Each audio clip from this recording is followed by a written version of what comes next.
Welcome back to another episode of the Executive Code podcast. And we're here to answer more questions for yourself, to get a little bit more information to help you on your journey. So I'm going to hand it over to Nicole to find out what it is, the question that she wants to ask. Over to you, Nicole. Thanks, Paul. So you recently posted in the Executive Code community about a speech you gave in 2016 on building businesses that matter. And for anyone that hasn't seen that video, it's only 10 minutes. You can find it on YouTube as well.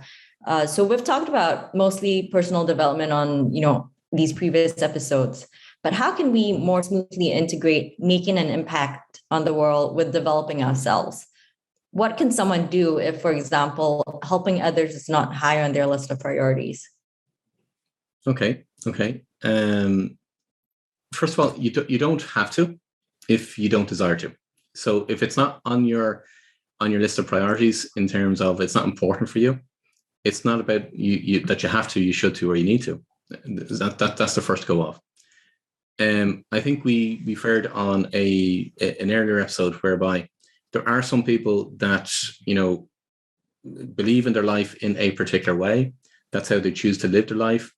They come into this lifetime, they work, they live, and they pass away, and that's it, and that's okay. And as I said on an earlier episode, there's times or there's moments in your life where some people will get, for want of a better word, a wake-up call, or something happens in their life that it resonates internally for them, that they want to do something a little bit more altruistically. Okay. So this is important when it comes to the pendulum and understanding your genius pendulum. So you don't want to go from being absolutely, for want of a better word, being a capitalist all the way across and swing your pendulum all the way over to being a complete altruist. That's it's being out of equilibrium. So it's understanding from that perspective. So that's one starting point. The next piece is from the perspective of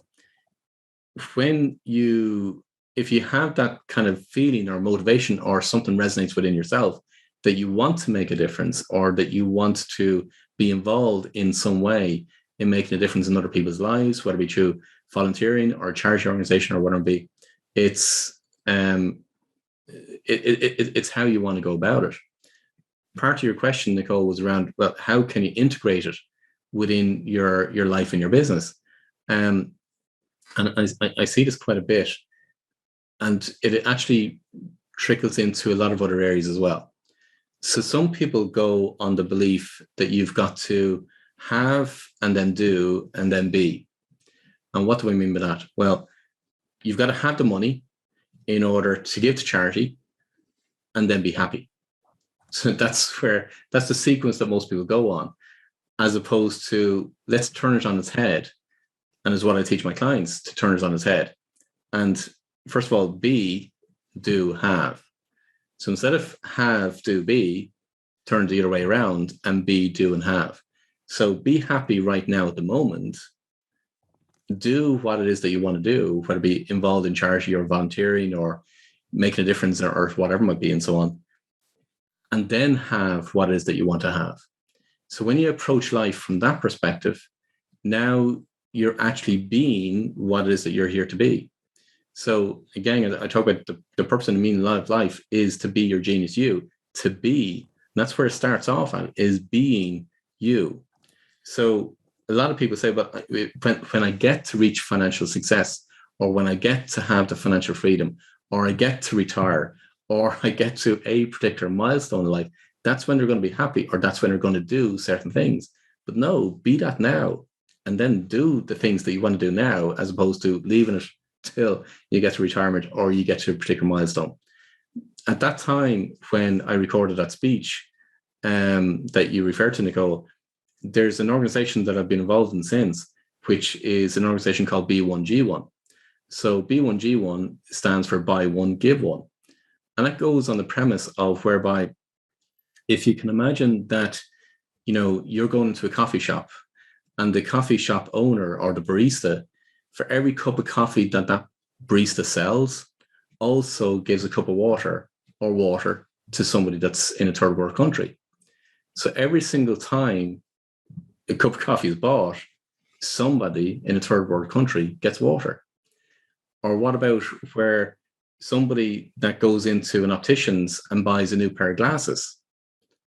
Well, what happens if the optician decided, well, for every pair of glasses that they sell, somebody in a third world country gets the power of sight by dealing with glaucoma or medicine or whatever is needed in order to help the kids or people within a third world country. So B1G1 goes on that premise in order, as you give, as you buy something, you also are giving something as well. So, but that whole organization was based on the premise whereby, we could absolutely do this now. We could make an impact right now at the moment, and it only costs, a couple of dollars in order to actually achieve that, rather than getting to the point whereby people have an awful lot more money to actually give to charity. The whole way of doing it was, let's start now. Let's not wait for 5 years down the road, 10 years down the road, 15 years, or whatever it be. Why not start doing it now?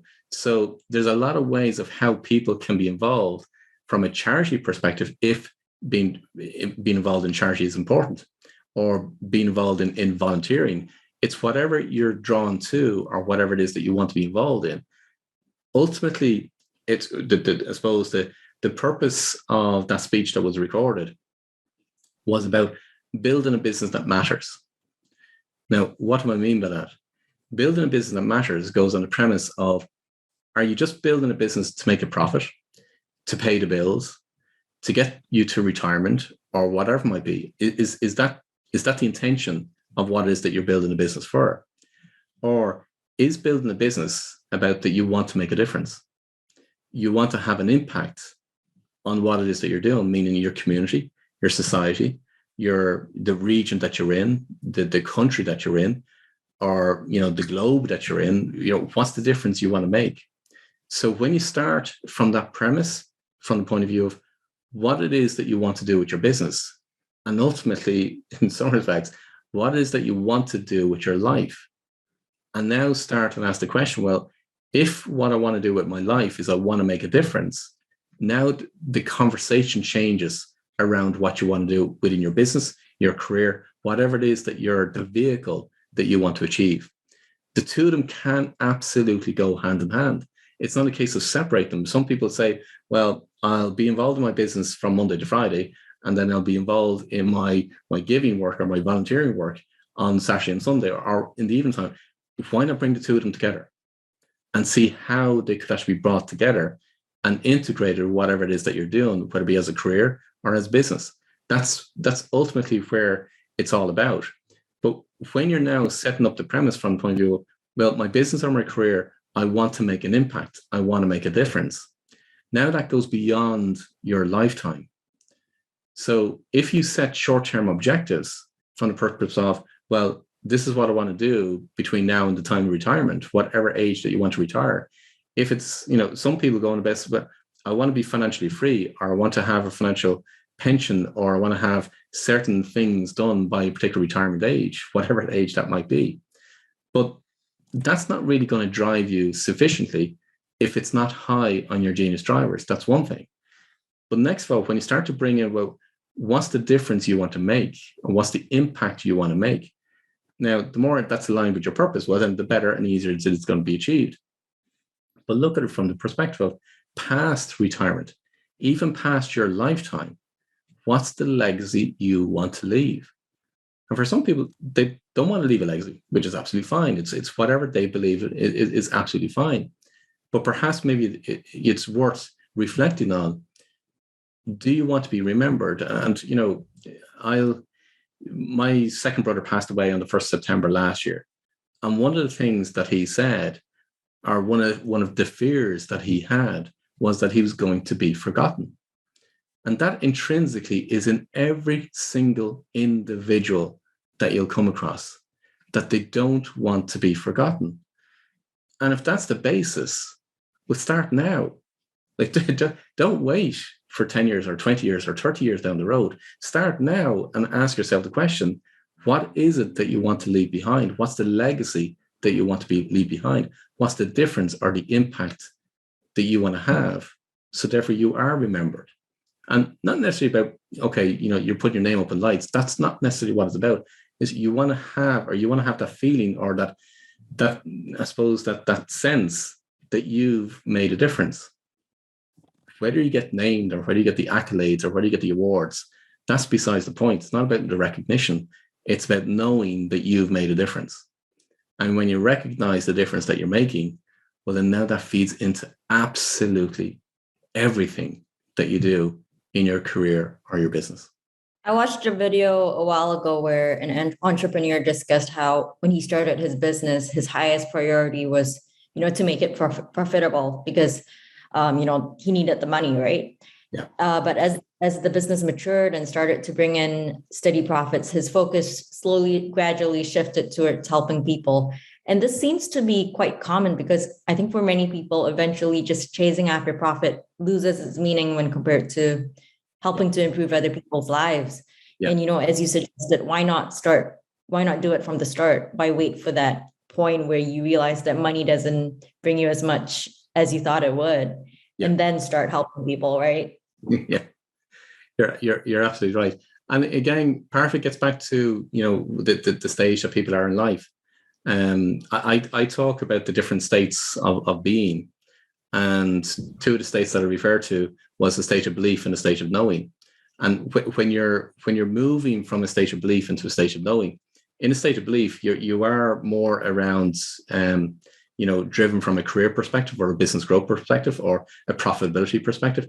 It's all around ego, what people perceive as being ego. It's all ego driven from that side of things. So it's all about the car that you drive or the jewelry that you have or the status and so on. That's in a state of belief. But when you're moving from a state of belief into a state of knowing, now it becomes a little bit more, go back to, Abraham Maslow and his hierarchy of needs. You're now moving towards self-actualization. So don't get me wrong, right now at the moment, money is important because money is how people buy things in order to put the food on the table.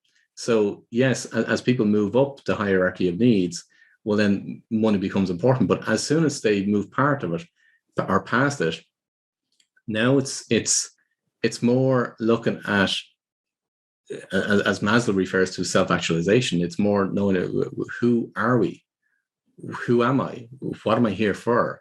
And that's where now people start to seek out and look for more purpose or meaning in their life. And it's from that now it becomes less about the me and more about other people. So that is a shift that happens in people.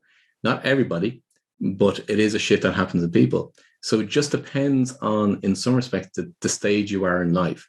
And it's not to say that one is bad or one is good. It's not about that whatsoever. It's just, it depends on what stage you are in life. And if anyone here listening to this isn't part of the community, it's free to join, not on any social media. Just wanted to put it out there for anyone who would appreciate little nuggets of wisdom and truth throughout their week. Cool. Thanks, Nicole, for that. As Nicole says, look, come on over, join ourselves in our community. It's a growing community. It's becoming amazing, I have to say. The people that are in it, the conversations that we're having, as you know, that there's different parts that Nicole, within the actual community itself. There's the executive code, which is free for everybody to join. The people that want to learn more and get support in relation to personal mastery, that's where they join the executive lounge. And the people that want to achieve more business mastery, that's where they join the pilots lounge. And I have to say, honestly, the members that are in that, I'll give a shout out to the members that are in the executive lounge and the pilots lounge. They're just an amazing, amazing bunch of people. And seeing and witnessing what they're actually achieving is just breathtaking and phenomenal to witness. And it's just absolutely brilliant. I'm so thrilled that the community was formed. And again, some people may not know, it's not on social media. So it's absolutely brilliant that you don't get disturbed with all the usual nonsense that goes on with social media. It's an amazing community. I'm so thrilled of all the members that are in there. And if you want to be part of it, you can absolutely join. It's free. And we have a weekly mastermind meeting, which has turned into be something absolutely amazing as well. If you want to find out all the details, head over to www.paulwilliamdavis.com. All the links will be in the show notes as well. So if you want to look at the show notes. You'll be able to find all the different links there. And we look forward to seeing you over in the community. But until next time, I wish you every success.